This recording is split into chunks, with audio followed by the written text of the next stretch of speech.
as means of disappeasement. Sir. Hi, my name is Josh Mogul. I'm from a Jewish diaspora community in Great Neck, New York, where you are very popular. We love you. My question for you is, the Supreme Leader, there might be an election soon, and how would you respond? Say again, If the Supreme Leader were to pass away and there would be an election soon, would you consider announcing a transitional government and seeking formal government support from other governments? Thank you. Look, our campaign is not based on whether or not Khamenei is in power or not. That's irrelevant. Because whatever the regime attempts to manufacture post-Khamenei, to the level we see already fraction and division within the system, and there will certainly be more after his demise, then I think that, in fact, makes it even more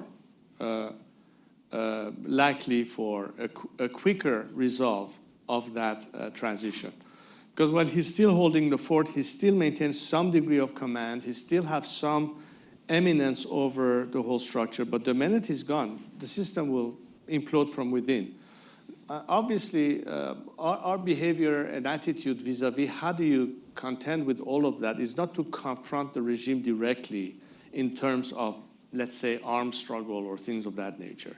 I still believe in the school of thought that civil disobedience and non-cooperation and non-violence is a better way, A, to consider the fact that people will have less of a cost in achieving that end. Two, I don't see many scenarios of political change that are brought by means of violence that ends up with a democratic outcome. And three, in fact, I think that if we achieve that by telling the people who are still sitting there deciding on when to join the people, rather than see themselves threatened, they see themselves as part of the solution, again, encouraging maximum defection. And that momentum can help us bring it to the level that the biggest element, in my view, that will be the final nail in the coffin of the regime in the sense of paralyzing it from within by Iranian action, not by means of foreign sanctions, are nationwide labor strikes. That's why I keep saying that there has to be a dual approach to the problem. Relying on external sanction alone is not the solution. And by the way, let's not forget, all these sanctions was always with the premise of thinking that as a result, the regime will change its behavior. Whereas it's not behavior change that you should seek. The solution is still regime change. But it's important to have the outside component, but the outside component by means of maximum pressure is not sufficient. You have to have a domestic element, which is why I've been calling for maximum support for the Iranian people. And I think the combination of these two will also lead to maximum defections, because now there's a dynamic in play. It's not just on paper as a concept. It's an actual measurable thing. We're starting to run out of time, so I want to take the last two questions and then have Reza Pahlavi answer. Sir, right here, and then right here, ma'am. Hi, I'm Kevin Sheehan from Multiplier Capital. Assuming that the regime were to collapse, what would happen on day one in terms of the provision of security? Would you expect the military and the police to transfer their loyalty to some new transition government, or would you expect help from the GCC and other friendly neighbors and allies? Thanks. Okay, great. Yes, right here. Yes, please. Thank you very much. Shireen Hunter, Georgetown University.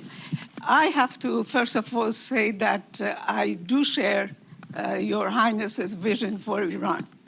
A secular Iran, a nationalist Iran, where the focus and the order of priority is Iran and not Islam or some other kind of transnational aspiration. With respect, Shireen, if you could get to the question. I will get to the question. I'm sorry, Steve, but you know there are some preliminaries have to be said.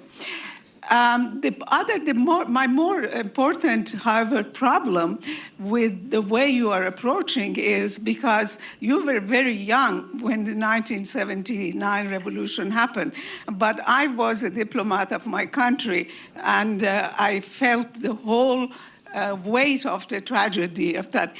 Everybody there was also gathering together, the communists, the mujahideen, the Mossaddeqists, and so on, and they were hoping that they're going to have a democratic government and so on. We saw what happened when your late father left.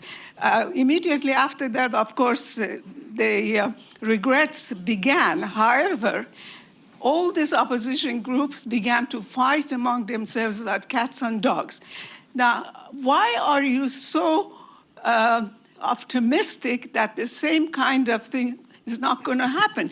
Because let's face it, there is an element that you forget, and that is element of power. That's the question. Why are you so optimistic? One last word, please, Steve. The other thing is that Iran's condition actually now is much more fragile. Iran has predatory neighbors, including Turkey, which wants the dismemberment of Iran. And also the state of Israel would like Iran to be divided up. So why do you think that everybody is just going to sit on their hands and allow the Iranians to get rid of this regime?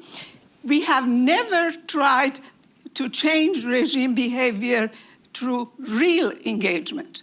Thank you. So why don't you give that a chance? Thank you. I'm not sure ultimately what the specific question is, because that's almost like I think, one course. My first job in Washington college was that we a can write several research papers associate about. at CSIS, and Shireen Hunter, she was a force of nature then, and she's still a force of nature now. I think And I totally forgot what the first question The first was. question, Maybe you why can would- remind me? Yeah, and then we finish with that. And the other question about, Yeah. in the immediate aftermath, security, if we could do it in about 35 seconds. Why are you optimistic? Was the first question or the That was second question? Shireen's first question. Okay. Was why are you given the history of the revolution? Right. And there was lots of hope for real progressive change. Why are you optimistic that this time, if the regime were to collapse, that you would have a different outcome? You would have a more democratic, open society in Iran, that it wouldn't revert to some sort of authoritarian I system? think the biggest element that gives me confidence is not what the elite says, but what the grassroots says. Today, Iran's grassroots, the people on the streets, by the millions across the country, are chanting death to the dictator. In 1978, what drove the agenda was not the masses on the streets. It was certain intellectual circles, mostly the Marxists and the Islamists, who found some interest in common against the previous establishment, that drove the narrative. Some remnant of those still exist, but they're irrelevant because the grassroots have passed way beyond that point. The millions of Iranian youth today, the Gen Z of Iran today, is very clear on what it wants and what it doesn't want. And at the end of the day, they are the ones who will define the future. Not some think tank in Washington, not some reporter in such a newspaper here or in Europe, but the people on the streets. And those within the Iranian intelligentsia, academic centers, activists, civil society, advocates, lawyers, doctors, scientists, who catch up to that ask and that demand and are here to serve what these people at the end of the day want for themselves, are going to be the factor that would determine it. If everything we said right now was sort of crafted or engineered or designed in some office, in some building, writing a script for a country, I would have said, sure, maybe we don't know what the hell we're doing. All I'm doing is facilitating and maximizing the chance for that grassroots to succeed. So the real question is, can we actually help that grassroots fulfill their dream and aspirations to freedom? That's what it's all about. And that's what my campaign is there to reinforce and maximize their chance to succeed. And that needs to be understood. And I hope I can convey that to all of you, that this is what it's all about. Remember what is the ask of the millions of Iranians who are fed up with this regime, and do they deserve better than what they have?